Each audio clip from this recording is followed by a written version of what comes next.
The son of the millionaire was trapped in a silence that no one could break, until the day his father comes home and catches something impossible, his poor nanny dancing with the boy, and his smile, for the first time, lighting up the room.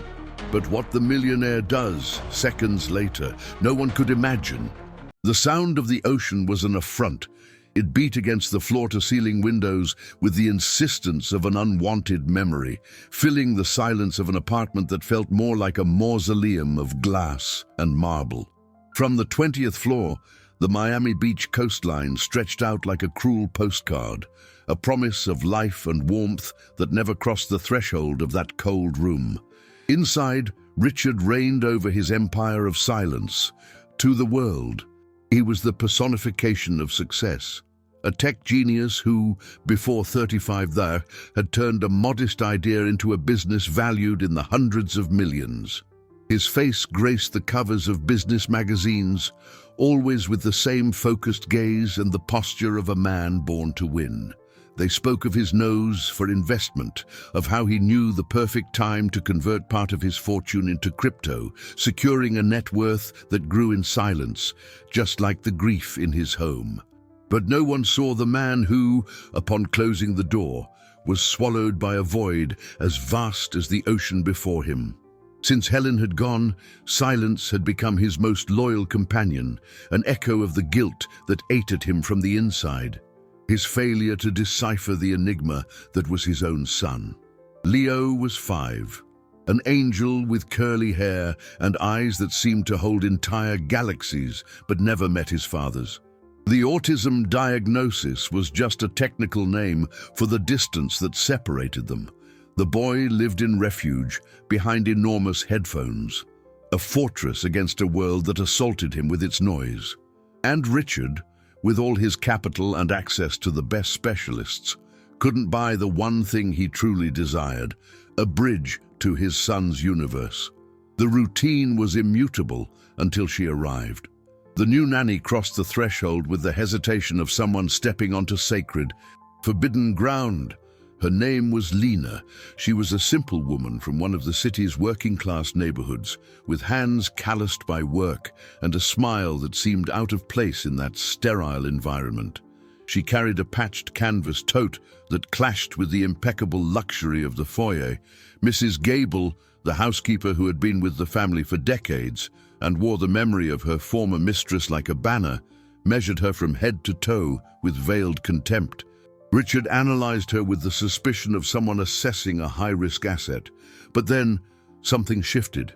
Lena wasn't intimidated by the imposing space.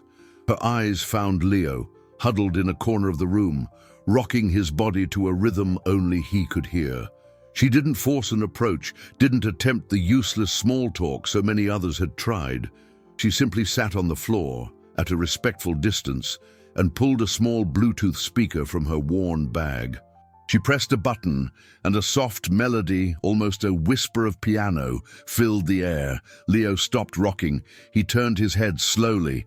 For the first time in months, something other than his headphones seemed to breach his barrier. The music was light, a dance of notes that seemed to float. He raised his large brown eyes and stared at the small speaker. A pinky finger began to tap along with the rhythm. Then his head, a hint of movement in his shoulders.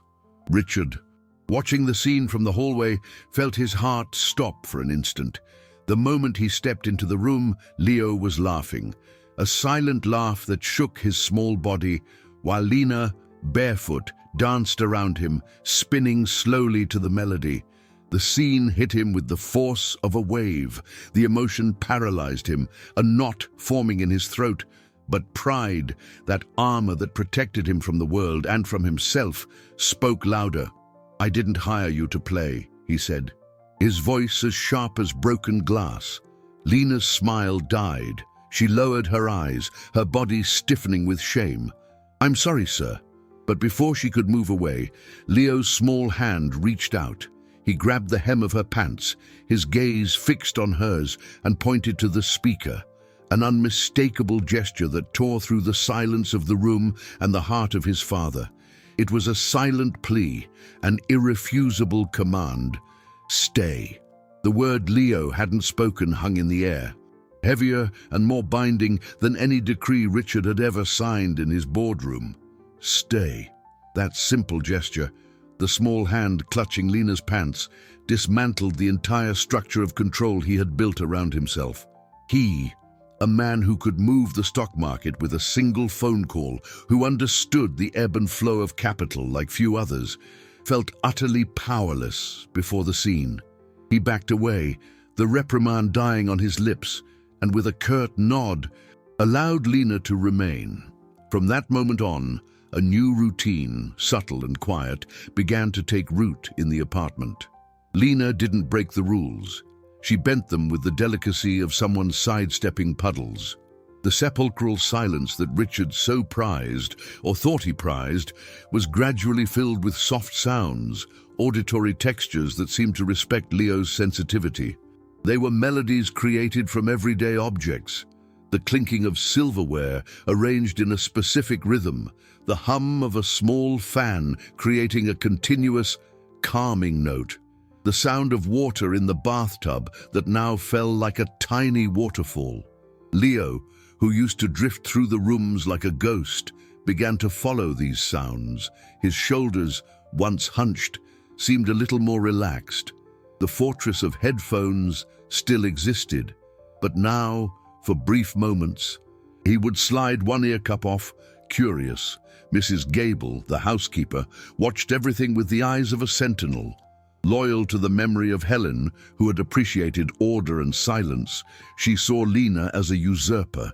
Every little sound was a profanity. Mrs. Sterling liked the house to be peaceful, she would comment, her tone laced with an acidity disguised as nostalgia, as she polished the grand piano that no one ever played. Lena would just smile, a disarming smile that irritated the housekeeper even more, and reply, "Peace sounds different to everyone, doesn't it?" Richard watched everything from a distance, from his home office.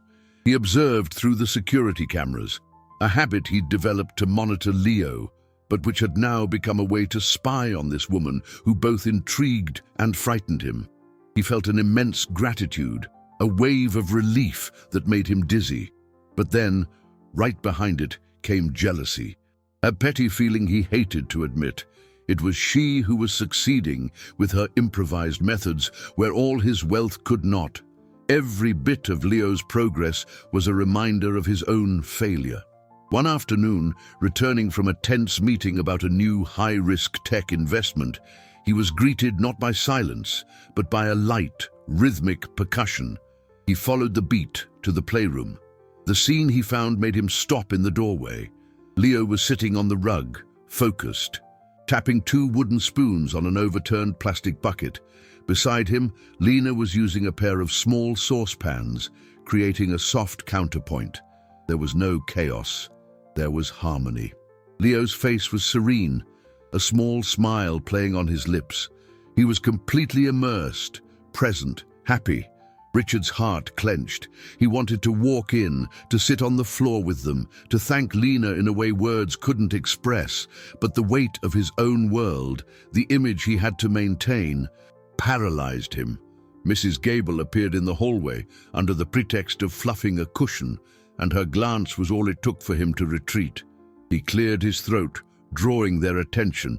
Lena stopped playing, her face flushing. Leo didn't seem to notice. "Good afternoon," Richard said, his voice more formal than he intended. He turned to leave, his chest torn between joy and an inexplicable sense of loss. That's when he heard it. Not a word, but a sound. A clear, tuned note, coming from Leo's lips. He was humming the melody Lena was creating with the pans. Richard froze, his hand on the doorknob. He turned around slowly. Lena's eyes were locked on his, shining with tears that were streaming silently down her face. The tears on Lena's face were a mirror of the storm brewing inside Richard. That sound, Leo's low, in-tune humming, was the most valuable melody he had ever heard. Surpassing the chime of any profit notification from his investments or the surge of his stocks on the market, it was living proof that a miracle was happening under his roof, orchestrated by a woman he barely knew. He should have said something, should have crossed the room, thanked her, maybe even shared in that pure emotion, but the habit of shielding himself with an armor of coldness was stronger. Richard just nodded, a stiff, insufficient gesture, and retreated to his office, closing the door like a man sealing a floodgate before the deluge. Inside, surrounded by screens displaying complex charts and the incessant flow of his net worth in dollars, he felt like an imposter. What good was it being a multi-millionaire, a titan of industry, if he couldn't even participate in the most important moment of his son's life? Gratitude choked him, but it was mixed with a shame that left him paralyzed. He needed to do something, to express this feeling. And, as always, he resorted to the only language he was fluent in: money. He decided he would give Lena a bonus, a generous bonus, one that would demonstrate the magnitude of his appreciation without him having to expose himself to the vulnerability of words. It would be a gesture of gratitude, but also a way to re-establish order, to mark the boundaries between employer and employee, maintaining the safe distance his world demanded. The next day, the fragility of that boundary was put to the test. Veronica, the neighbor from the floor above, a woman whose sole occupation seemed to be monitoring the lives of others, intercepted him in the private elevator. "Richard, darling," she began, her voice dripping with false concern. "I saw your new nanny with little Leo at the condominium playground. So sweet, but, you know, the intimacy. It seemed a bit excessive, don't you think?" She looked at him, her eyes glinting with malice. "People like that, not from our world, they sometimes get confused.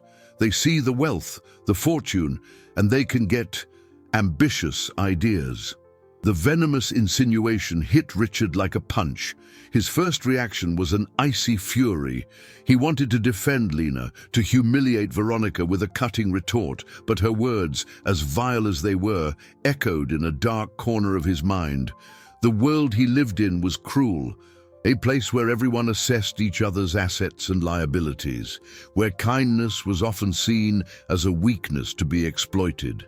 He, who protected his capital with such fervor, realized he needed to protect his home in the same way.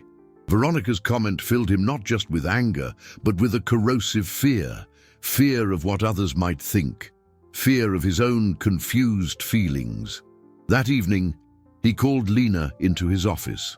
The air was heavy, the formality back with a vengeance. "Lena," he began, avoiding her gaze, "given Leo's remarkable progress, I've decided to grant you a bonus." He picked up his tablet, typed a few commands with steady fingers, and with a click, transferred a sum that would be life-changing for anyone. "It's done!" He expected a smile, maybe tears of joy. A "thank you so much, sir," that would reaffirm their roles. But her reaction was completely different. Lena looked at the notification on her simple phone, the screen's glow illuminating her face. When she lifted her eyes to him, there was no happiness in her expression. There was a deep hurt, a sadness that completely disarmed him. "Do you think I'd do this for the money?" she asked, her voice so low it was almost a whisper, but it resonated in the silent room with the power of an accusation. Lena's question hung between them, shattering the controlled atmosphere of the office. Each word was a domino, toppling the barriers Richard so carefully erected. "Do you think I do this for the money?" It wasn't a question, it was the confirmation of an abyss between their worlds.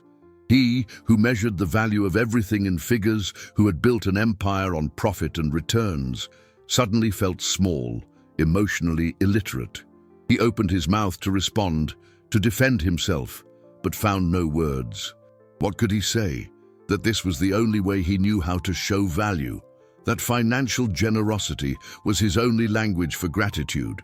It would be a confession of his own limitations. Lena didn't wait for an answer. She took a step back, her body tense, as if the air in that room was suffocating her. "I don't need your bonus, Mr. Sterling. What I get from Leo, that's priceless. You can't measure it in dollars and cents." There was a dignity in her voice that shamed him. She wasn't being insolent. She was simply drawing a line, defining a territory his net worth couldn't buy. "Excuse me," she said, turning to leave. The door clicked shut softly, but to Richard it sounded like a judgment. He stood there, tablet still in hand, the screen displaying the transfer confirmation, a digital proof of his complete ineptitude. The tense interaction did not go unnoticed by Mrs. Gable. From the kitchen, where she was polishing the silverware with an almost religious devotion, she heard Lena's choked voice and saw the nanny hurry down the hall, discreetly wiping away a tear. The housekeeper felt a pang of satisfaction. To her, order was being restored. This simple woman was finally learning her place. With Veronica's poison still fresh in her mind, Mrs. Gable saw the perfect opportunity to reinforce the narrative. Later, while serving Richard's silent dinner, she commented in a carefully neutral voice. The young woman seemed upset. "I hope she's not in some kind of trouble. You know how it is with people like that. When they see so much luxury, they can get confused. They think an employer's kindness is something else." The seed of suspicion, planted by Veronica, was now being watered by Mrs. Gable's toxic loyalty. Richard didn't reply, but the words hit their mark. He hated himself for letting it influence him, but the social pressure of his circle was like an undertow. He had an image to maintain, a legacy of responsibilities that went beyond his own will. The memory of Helen, his late wife, also weighed on him. She had belonged to that world, understood its codes. What would she have thought of this situation? The doubt gnawed at him. The next day, the atmosphere in the apartment was charged. Lena performed her duties with a quiet efficiency, her movements precise, but the lightness was gone. The improvised melodies ceased. The sound of little pans and rhythmic utensils was replaced by the functional, lifeless clatter of routine, and Leo felt the change instantly.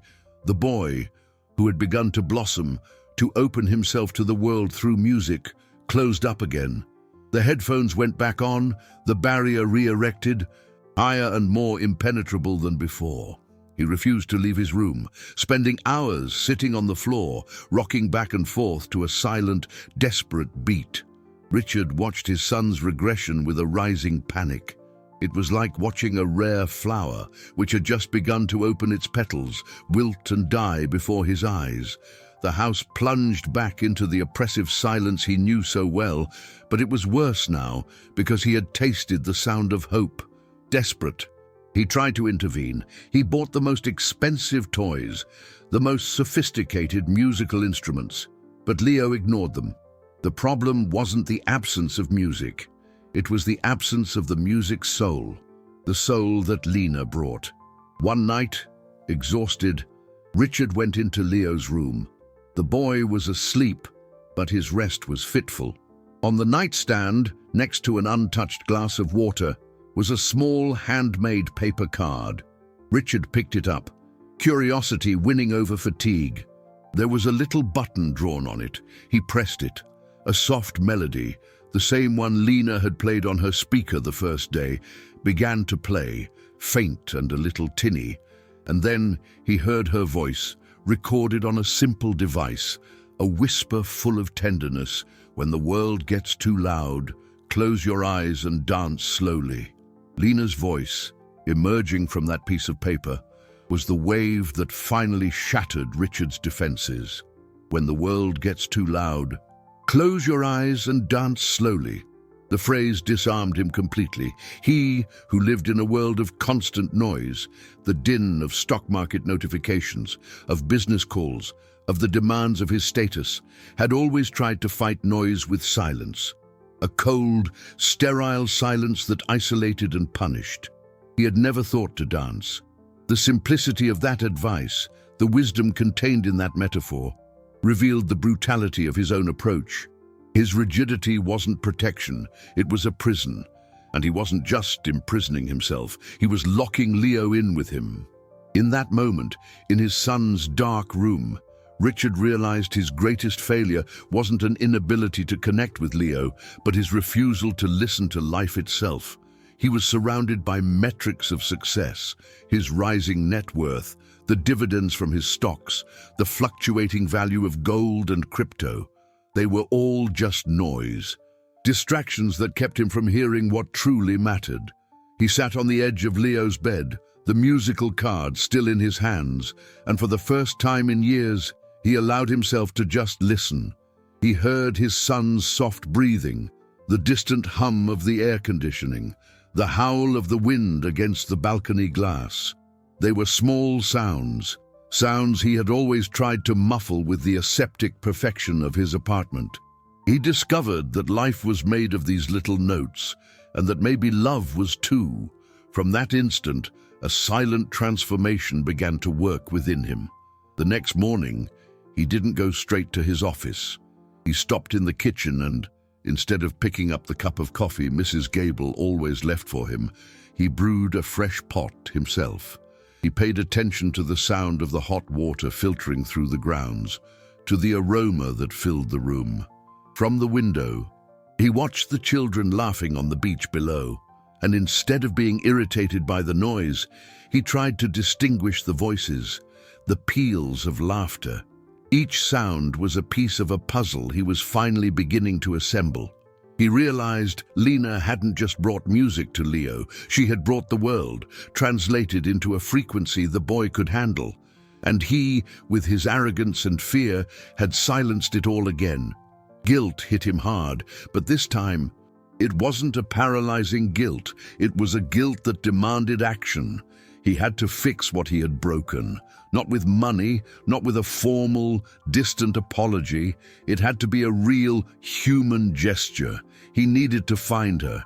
He needed to tell her he was wrong, that the bonus wasn't a payment, but a clumsy mistake by a man who had forgotten how to speak the language of the heart. The decision filled him with an energy he hadn't felt in a long time. It wasn't the adrenaline of closing a big deal or seeing a successful investment pay off. It was something deeper, more vital. It was hope. He didn't know where Lena lived, only that it was in one of the working-class neighborhoods. A vague designation that, to someone in his circle, might as well be another planet.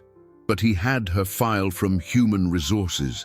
It didn't matter how far it was, or how out of place he would feel. He was going.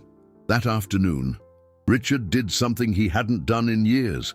He left work early, swapped his impeccable suit for casual clothes, and instead of calling his driver, he took the car keys himself. Mrs. Gable watched him from the kitchen doorway, a look of pure confusion on her face. He approached Leo's room, where the boy was huddled with his headphones on, and said softly, "I'm going to bring the music back, son. I promise." Leo didn't seem to hear, but Richard felt, for the first time, that this promise wasn't empty. He was going after the only asset that truly mattered, the only investment whose return couldn't be measured, only felt. The drive was a descent through layers of a city Richard only knew from his market analysts' reports. His car, a fortress of luxury and silence, glided down the wide avenues of the beachfront, leaving the mirrored high-rises and designer boutiques behind. But as he moved inland, the landscape transformed. The flawless asphalt gave way to narrower, patched-up streets. Manicured gardens were replaced by a tangle of wires on utility poles and facades painted in vibrant colors, faded by time. The hermetic silence of his vehicle was broken by the sound of real life, reggaeton spilling from a window, the shouts of kids playing soccer in the street, the call of a street vendor. He, a man whose wealth was an abstraction of numbers on a screen, felt like a foreigner in his own city. Every mile driven was a chip in his armor of superiority. The address on his GPS led him to a quiet block, a collection of simple but tidy houses with potted plants in the windows and laundry drying on clotheslines. The air smelled of damp earth and fresh brewed coffee. He parked the car at the end of the street, feeling the curious gazes of the few residents taking shelter from the light drizzle that had started to fall. For a moment, he hesitated. What was he doing here? This was an impulse, madness. He was a billionaire invading the life of his employee, but the image of Leo, huddled and silent, and the melody from the musical card pushed him out of the car. Lena's house was the last one on the block, small and painted a faded blue. He knocked on the door, the sound echoing strangely in the quiet. No one answered. He knocked again, harder. A woman from the house next door opened her window. "Lena ain't here, mister. A rainy Saturday like this. She can only be in one place, the little park, making a noise with the kids." The woman smiled, a genuine smile that took him by surprise. "Just follow the street. You'll hear it." Richard thanked her, his voice a bit hoarse. He followed her direction, his heart pounding, and then he heard it. First, a rhythmic, metallic sound, then children's laughter. As he turned the corner, he saw her. In the center of a small park, under the cover of an old gazebo, Lena was surrounded by a dozen kids. She was conducting an improbable orchestra. Overturned buckets served as drums. Plastic bottles filled with rice became maracas, and two old pot lids were the cymbals, and she, at the center of it all, used two wooden spoons to beat a rhythm on an old paint can, her face lit with a joy so pure and contagious it hurt to look. The rain fell gently around the gazebo, creating a gray curtain that isolated the scene from the rest of the world. The children were laughing, completely lost in the moment, in this music born from junk, from simplicity, from affection. He saw Lena bend down to help a smaller boy find the rhythm, her patience infinite, her smile seeming to say that everything was okay. Richard stopped under the canopy of a large mango tree, the light rain dampening his shoulders. And there, watching her from a distance, he felt the weight of his entire fortune, of all his assets, of every dollar in his accounts, crumble to dust. What was all his capital compared to the wealth he saw before him? The scene struck him with the same force as the first day he had seen her dance with his son. He felt like a spectator in a universe he didn't know, a world where joy wasn't an item to be purchased, but something to be created with old pans and an open heart. He had to approach, had to speak, but his legs wouldn't obey, pinned to the ground by the magnitude of the revelation. The fine rain was like a mist of ash, blurring the world and isolating the scene in the gazebo, turning it into an illuminated stage in the middle of the park. Richard remained motionless under the mango tree, an invisible spectator. Every laugh from the children, every beat on the old cans, was a blow to his perception of value. He, who had spent his life accumulating assets, building a portfolio that spanned continents and digital currencies, felt utterly destitute. The wealth he saw there, in the center of that gazebo, was of a different nature. It was a wealth of spirit, of connection, of joy extracted from nothing. It was a type of human capital he didn't know how to acquire, let alone invest in. He had to talk to her. The urgency of that need finally thawed him. He took a deep breath, the damp air filling his lungs, and took the first step out from under the tree's protection. He crossed the wet grass, his expensive shoes sinking slightly into the mud, a detail that on any other day would have irritated him, but now seemed insignificant. In his mind, he rehearsed what he would say. It wouldn't be a formal apology from a CEO to a nanny. It would be from a man to a woman. A man who had been wrong, who had been blind and deaf, and who was now here, disarmed, to admit his failure. He would tell her that the line on the musical card had awakened him, that she was right, that he no longer knew how to dance.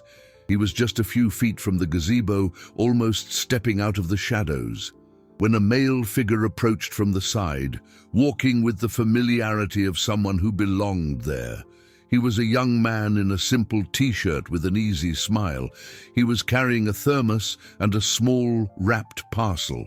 "Am I interrupting the orchestra?"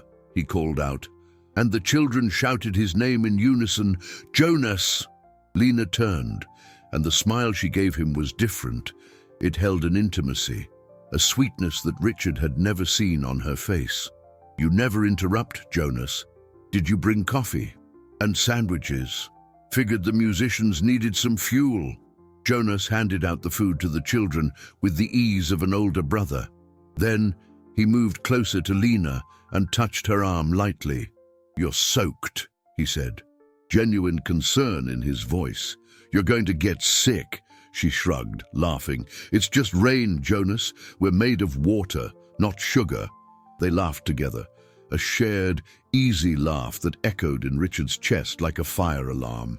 He recoiled instinctively, back into the shadows of the mango tree, the apology speech dissolving in his throat.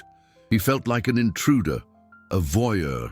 The scene before him was a perfect ecosystem, a community with its own codes, its own bonds of affection. And he was the foreign element, the outside investor trying to buy land that already had an owner. Defeated, he turned and walked back to the car, the sound of the rain and laughter following him like an accusation. He got into the vehicle, the interior of leather and high-tech displays, suddenly feeling cold and sterile. Through the fogged-up windshield, he watched Jonas put an arm around Lena's shoulders, pulling her closer to shield her from a stronger gust of wind. The gesture was simple, protective, devoid of any ulterior motive. But for Richard, it was like a knife. A wave of heat washed over him, an emotion he hadn't felt in years, so raw and primal it frightened him. It wasn't just the disappointment of a failed mission, it was jealousy. An overwhelming, possessive jealousy that had nothing to do with Leo or the gratitude he felt for her. In that moment, under the grey rain of a neighborhood he disdained, Richard understood with terrifying clarity that the problem had changed in scale. He didn't just want Lena's help, he wanted her. The drive back was a journey through an internal fog. The car's dashboard, with its digital displays and soft lights, seemed like a useless barrier against the chaos that had taken root in his mind. The engine's hum was a monotonous drone that couldn't drown out the orchestra of pans and laughter echoing in his memory. When he arrived at his building, the doorman greeted him with the usual deference, but Richard barely noticed.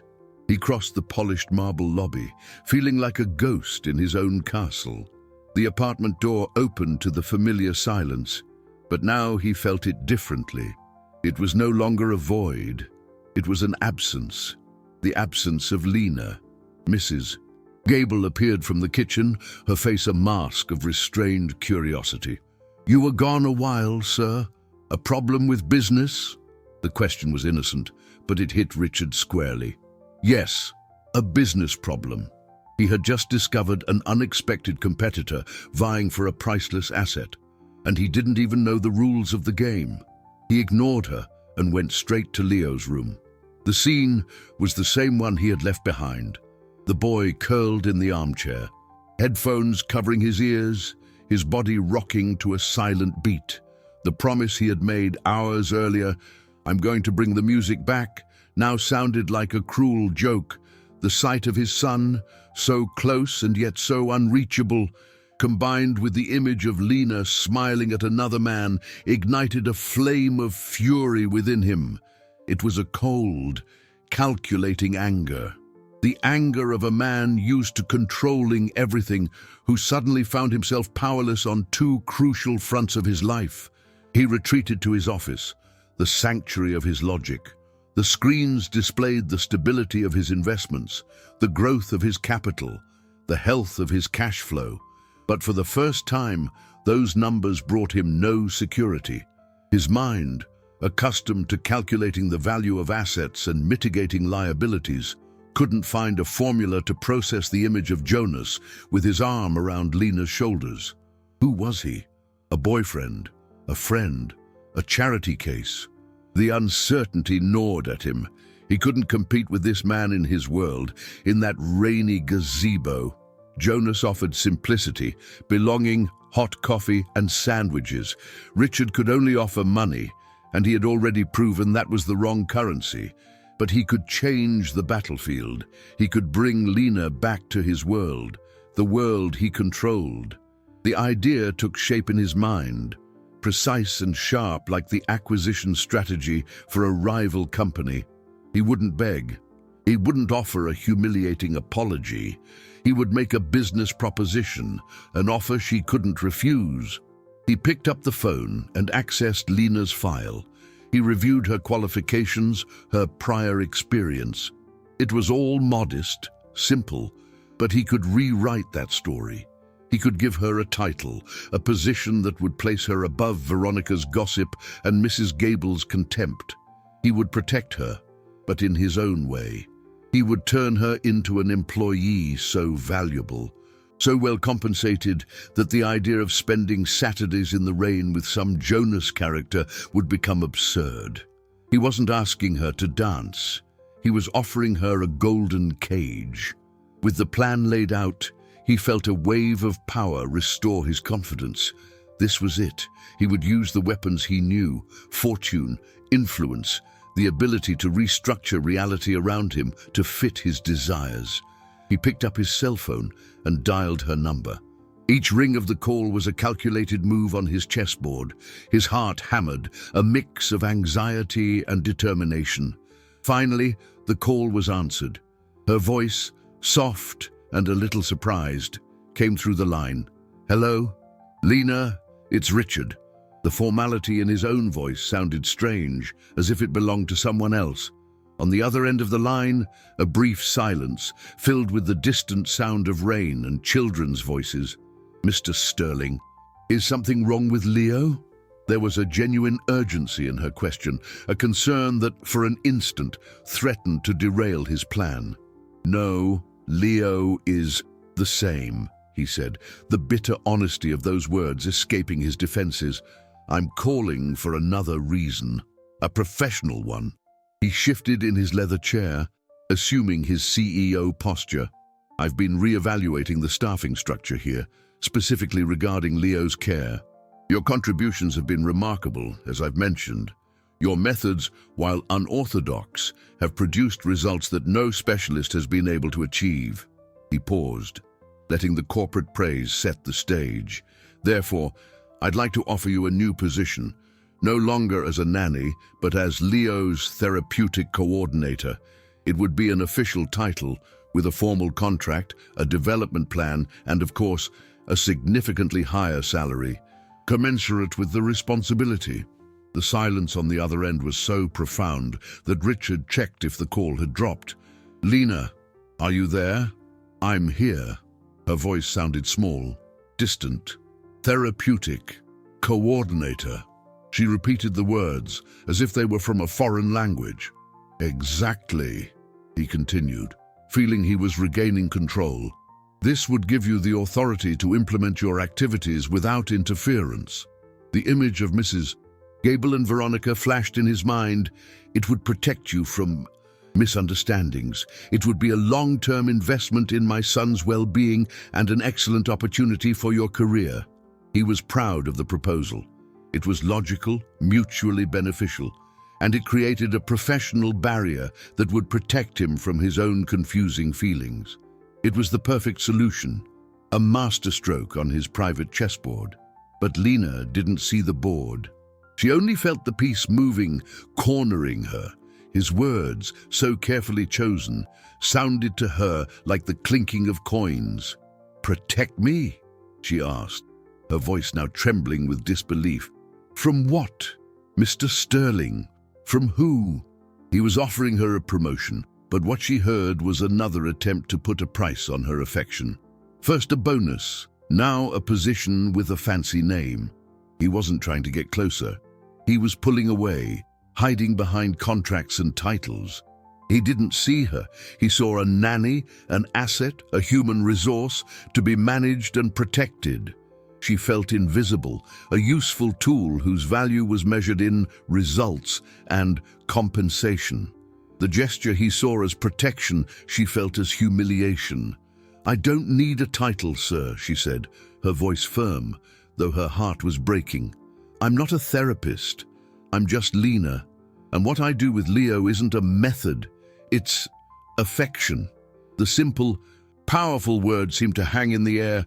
"I don't think I fit into your structure." Richard frowned, confused by her resistance. "I don't understand. It's an excellent offer. The return for you would be immense in every sense." "I know," she whispered, and that was the most painful part. She knew he thought he was doing the right thing, and this complete lack of attunement between them was the final proof that their worlds would never meet. "I appreciate the opportunity, Mr. Sterling, I really do, but I can't accept." She took a deep breath, the decision solidifying like cement in her chest. "Actually, I was going to call you on Monday. I have to quit." Richard's world stopped. The phone felt like it weighed a ton in his hand. What? Why? Because of Jonas. The name escaped his lips before he could contain it, a raw confession of everything he was feeling. There was a long silence. When Lena spoke, her voice was a thread of sadness and disappointment. "This has nothing to do with Jonas. It has to do with you and me." She paused. "Goodbye, Mr. Sterling." And she hung up. The sound of the final click was absolute. Richard stood frozen, cell phone in hand, the dark screen reflecting his pale, incredulous face. The plan, so perfectly architected in his mind, had disintegrated in less than 5 minutes.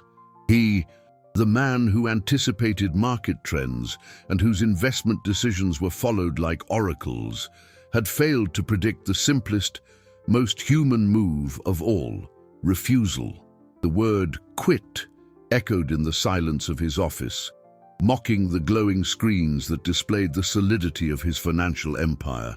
Every profit chart, every stock quote, seemed worthless, and the question that had escaped his lips, "because of Jonas," now haunted him. A confession of weakness he couldn't take back. He didn't feel anger, nor the impulse to break something. What he felt was the floor disappearing from beneath his feet. An icy void settled in his chest, the same void he'd felt when Helen left. But this was different, sharper, because it was a void of his own making. The days that followed were a slow descent into a hell of silence. Lena didn't show up the next morning. Only a short, formal text was sent to Mrs. Gable, confirming her decision. The housekeeper received the news with poorly concealed satisfaction. "Finally, a little order in this house," she muttered as she put away Lena's small speaker and dented pans as if clearing a crime scene. But the order she so prized was, in fact, the reinstatement of chaos in Leo's universe. The boy felt Lena's absence as if a part of his body had been amputated. The regression was immediate and brutal. He not only went back to wearing his headphones constantly, but now he pressed them against his ears with desperate force, as if trying to stop the outside world from invading his thoughts. He refused to leave his room. The food Mrs. Gable brought him went untouched. He spent all day in his armchair, rocking in a frantic, silent rhythm, his eyes fixed on an invisible spot on the wall. Richard tried to intervene. He bought a professional keyboard, a child's guitar made of fine wood. He tried to play the same melodies he'd heard Lena play, but the sounds that came from his hands were mechanical, soulless. Leo reacted with panic, covering his ears more tightly, his body trembling. Every failed attempt was more proof of Richard's ineptitude, another brick in the wall separating him from his son. He, who managed a fortune of billions, felt like the poorest of men. One afternoon, Mrs. Gable entered his office. She was carrying a small, soft-cover notebook, an object so simple it looked out of place in her hands. "I found this among Master Leo's toys," she said, in a tone that mixed contempt with dutifulness. "It belongs to that woman, the last trace of her disorder." She placed it on the polished mahogany desk and withdrew. Richard looked at the notebook. The cover was worn, with a small coffee stain in the corner. His first impulse was to throw it in the trash. It was a relic of his failure, but he couldn't. He left it there, untouched, for 2 days. On the third night, the storm brewing outside seemed to mirror the one consuming him. The sound of wind and rain lashed the windows. Leo had suffered an inconsolable crying spell and had only fallen asleep from exhaustion. Richard felt he had hit rock bottom. His eyes landed on the notebook. Defeated, he picked it up and opened it. The pages were filled with Lena's rounded handwriting. They weren't technical notes, but observations full of tenderness. Leo smiled at the sound of the blender today. Good rhythm. He liked songs in G major. They seemed to calm him. There were drawings of musical notes, lyrics to lullabies, ideas for making instruments out of cardboard boxes. It was a logbook of his son's soul. He flipped through the pages, his heart tight. Every word was a reminder of what he had lost. He was about to close it when an entry on a dog-eared page caught his attention. The handwriting was a little more rushed, as if written under the impact of a discovery. The first time he let me touch his hand was when he heard his father coming home. Maybe his love starts with the sound of your voice. Richard reread the sentence once, twice, 3 times. The world around him stopped spinning. The sound of the storm, the hum of the computers, everything vanished. The revelation hit him with the force of lightning. He had always seen himself as the problem, the source of the noise that drove Leo away. But Lena, with her sensitivity, had seen the opposite. His voice, the sound of his footsteps, wasn't what pushed his son away. It was what anchored him. And for the first time since Helen died, Richard wept. The tears that fell were like the storm outside, violent, cleansing, and ultimately calming. Richard couldn't remember the last time he had cried, but he felt the knot that had been choking him for years finally come undone. The tears washed away the dust of his arrogance, the soot of his pride, and left him with a painful, redemptive clarity. He wasn't the victim of a cruel fate or his son's incomprehensible condition. He was the architect of his own loneliness. Lena's sentence, written in a cheap notebook, was worth more than his entire stock portfolio, more than the price of gold or the value of his Bitcoin. It was the only dividend that truly mattered, the only piece of data that could reverse the bankruptcy of his soul. Maybe his love starts with the sound of your voice. He had always thought of his voice as an instrument of command, a tool for closing deals and giving orders. He had never considered it a starting point for love. He spent the rest of the night in a vigil. The storm subsided, giving way to the grey calm that precedes the dawn. He didn't look at his computer screens, didn't care if the Asian markets opened up or down. For the first time, the cash flow of his empire seemed like a trivial detail. His real net worth was in the next room, huddled and lost.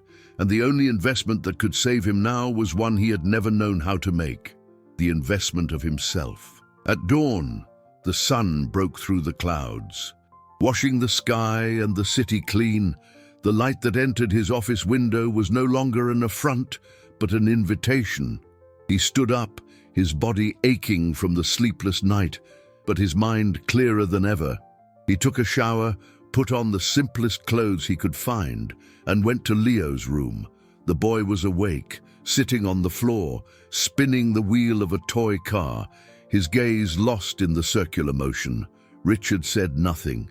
He just sat on the floor, at a respectful distance, leaning against the wall, and he waited. He didn't try to force an interaction, didn't turn on any noisy toys. He just breathed, allowing his presence to fill the space. After several long minutes, Leo stopped spinning the wheel. He didn't look at his father, but he turned his head slightly in his direction, like a plant leaning toward the sun. It was an almost imperceptible movement, but for Richard, it was the confirmation of everything. He was on the right path. He stood up slowly so as not to startle the boy. "I'll be right back, son," he whispered, his voice soft, laden with a new emotion. Leo didn't react, but Richard felt that he had heard. He went downstairs, ignoring Mrs. Gable, who was staring at him in astonishment, and grabbed the car keys. He didn't know what he was going to say to Lena. He had no plan, no proposal, no negotiating strategy. He had only one certainty. He had to go to her, not as a billionaire looking to rehire an employee, but as a man who had lost his way, and believed she held the map back home. The drive to her neighborhood seemed shorter this time. The world outside the armored glass was no longer a threat or a curiosity.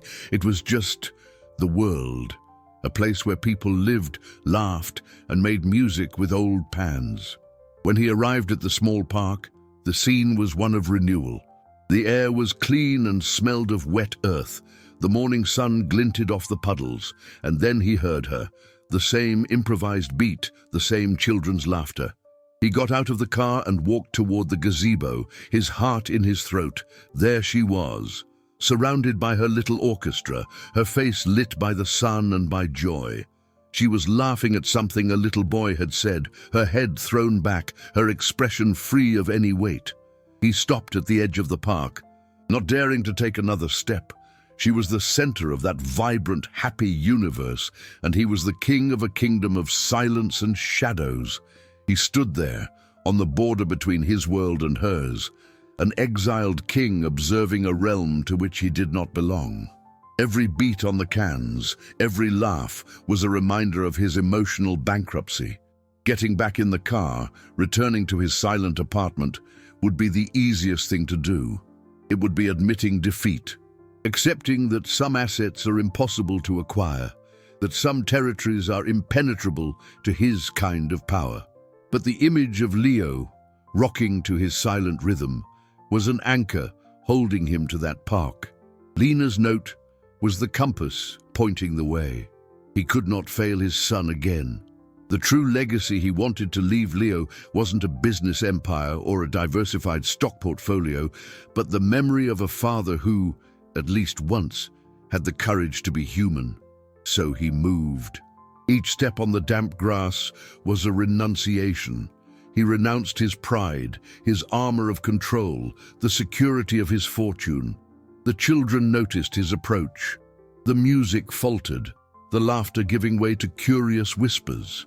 They saw the tall man, in clothes that didn't belong there, walking toward them with an unreadable expression. Lena turned, following the children's gazes. Her smile vanished instantly when she saw him. Her body stiffened, her shoulders tensing in a gesture of self-protection. Her eyes, which seconds before had been shining with joy, were now two stones of mistrust and hurt. He stopped a few feet from her. The silence that fell was heavier than any silence in his apartment. It was a silence full of unasked questions, of open wounds. Richard looked at her hands, still holding the wooden spoons as if they were weapons. He looked at her face, at the wall that had risen between them. And he knew that no offer, no contract, no sum of money could breach it. He had only one currency to offer, himself. In a gesture that seemed to take an eternity, he held out his hand, not to shake hers, not to give her something. His hand remained open, in the air, a silent, desperate invitation, an invitation to dance, as she had done with his son. Lena stared at him, her chin trembling slightly. Confusion and pain battled on her face. Her mind screamed at her to run, to send him away. He had hurt her, had turned her into a problem to be managed, an employee to be controlled. But then she looked into his eyes, and for the first time she didn't see the multimillionaire, the CEO, the boss. She saw a naked man, a man stripped of all his wealth, all his power, a man who was as lost and frightened as his own son. And deep in those eyes she saw Leo's reflection. Slowly, as if approaching a wounded animal, she let the wooden spoons drop. They fell to the grass with a dull thud, and against all logic, against every instinct for self-preservation, she placed her hand in his. The connection was immediate, an electric current of understanding that needed no words. He gently pulled her to the center of the impromptu stage that was the gazebo, under the uncertain sound of the pots and bottles that, shyly, began to play again. Her hand in his was a fragile point of warmth in the morning dampness. Richard pulled her to the center of the gazebo, and the world shrank to that small circle. There was no ballroom music, Only the hesitant, curious sound of the children resuming their beats on the cans and buckets, creating a chaotic and strangely perfect melody. They didn't really dance. They just moved. A clumsy step to the side, a slow sway, their bodies still tense with uncertainty. He was no dancer, and she was not at a ball. They were on an emotional battlefield, and this movement was the white flag, the first step toward an armistice. He looked down at their feet, then up at her face, and saw a single tear trace a path down her cheek. He didn't wipe it away. He felt he didn't have the right. He just held her hand a little more firmly, a silent plea for forgiveness. The improvised music stopped. The children watched them in silence, with the intuitive wisdom of those who understand that something important is happening. The clumsy dance ceased, but they didn't let go. They stood facing each other as a light rain began to fall again around the gazebo. "I'm sorry," he said, his voice low, almost inaudible, but it carried the weight of a confession. There was no pomp, no pride. It was the voice of a broken man who had found his missing pieces. "I'm an idiot, a complete idiot." He took a deep breath, searching for the words that truly mattered. "You taught my son how to listen, and without knowing it, you taught me too." Lena stared at him, her eyes welling up, the hurt dissolving in a wave of emotion that left her breathless. She saw in his eyes the raw truth of his journey, the pain of his solitude. She didn't need anything else. The boy, who had silently followed his father to the edge of the park, ran towards them. Leo, who had seen the scene from afar, tugged on the nanny's skirt and smiled, a genuine open smile. The gesture was the final seal, the approval they both needed. The ride back to the apartment was silent, but it was a different kind of silence. It was a silence of peace, of expectation. Leo, sitting in the back seat, hummed quietly, a melody all his own. When they entered the lobby, Mrs. Gable was waiting, her face a stone of disapproval. "Sir," she began, her gaze shooting daggers at Lena. But Richard cut her off, with a calmness she had never seen in him. "It's all right, Mrs. Gable. Lena is home." He used the word home purposefully, and the meaning was not lost. It was a declaration. He no longer cared about appearances, about the comments of neighbors, or about the misinterpreted loyalty of his housekeeper. The true inheritance he wanted to protect was not his financial assets, but the fragile happiness beginning to bloom within those walls. He, Lena, and Leo went up. As they entered the living room, the boy ran to his toy corner, grabbed his headphones, and walked back. But instead of putting them on, he approached Lena, held them out, and offered them to her. Lena knelt, her heart overflowing. She accepted one side of the headphones and placed it over her ear. Leo then turned to his father and offered him the other side. Richard, his eyes burning, knelt down too. And there, the three of them were connected by the same wire, the boy in the middle, sharing his world with the two people he loved. The sound they heard wasn't music. It was just the protective silence Leo had created for himself. But for the first time, he was sharing his silence, and it was the most beautiful sound in the world. 2 weeks later, the sun streaming through the apartment's glass walls no longer seemed like a cold, invasive light, but a welcome guest. The air, once thin and steeped in silence, now vibrated with a gentle energy. It smelled of carrot cake baking and party balloons. It was Leo's 6th birthday, and the apartment, once a luxurious mausoleum, had been transformed into a home. Lena, with the quiet help of a newly attentive and engaged Richard, had organized a simple celebration. Colorful balloons were tied to the furniture, not in perfect arrangements, but at a child's eye level. A paper tablecloth with dinosaur drawings covered the marble coffee table, and on it, a homemade cake with uneven chocolate frosting was the centerpiece. It wasn't a party to impress. It was a party to feel. Leo was sitting on the rug, headphones off, tapping a yellow balloon with his fingertips, fascinated by its texture and the soft sound it made. He was smiling, a small, constant smile. Richard watched him from the living room doorway, his chest full of an emotion that no longer scared him. He wasn't thinking about the deals waiting for him or his net worth. The only return on investment that mattered was right there, in that smile. He walked over, holding a gift wrapped in blue paper. "Happy birthday, champ!" Leo looked up, and for the first time, his gaze didn't dart away. He held his father's eye contact for a few seconds, a greater gift than anything Richard could ever buy. They sat on the floor. Leo tore the paper with genuine curiosity. Inside the box were his old headphones, but they were completely transformed.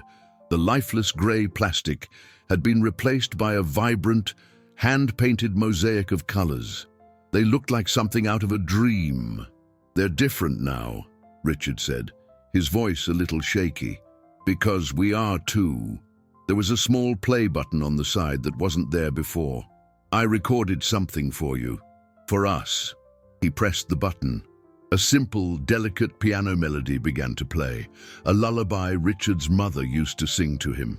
And then, over the melody, came his own voice. Not the CEO's voice, but a father's voice.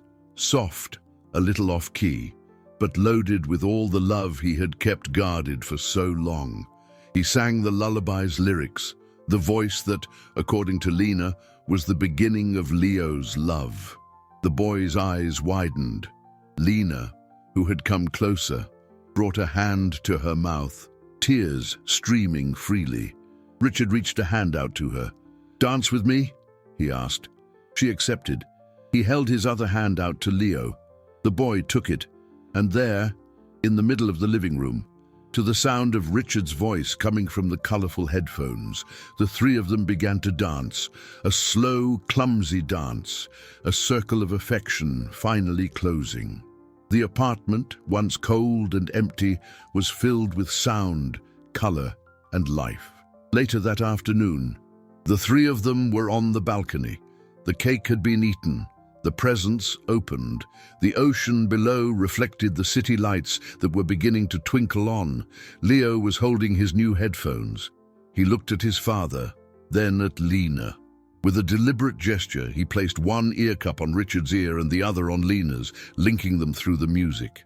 They stood like that for a moment, sharing the same melody, the same breath. Then, Leo's clear, childish voice broke the silence of the encroaching evening. "Now the noise is pretty." The sentence sealed everything. The transformation was complete, because the noise, at last, was no longer a threat. It was the sound of life and of love.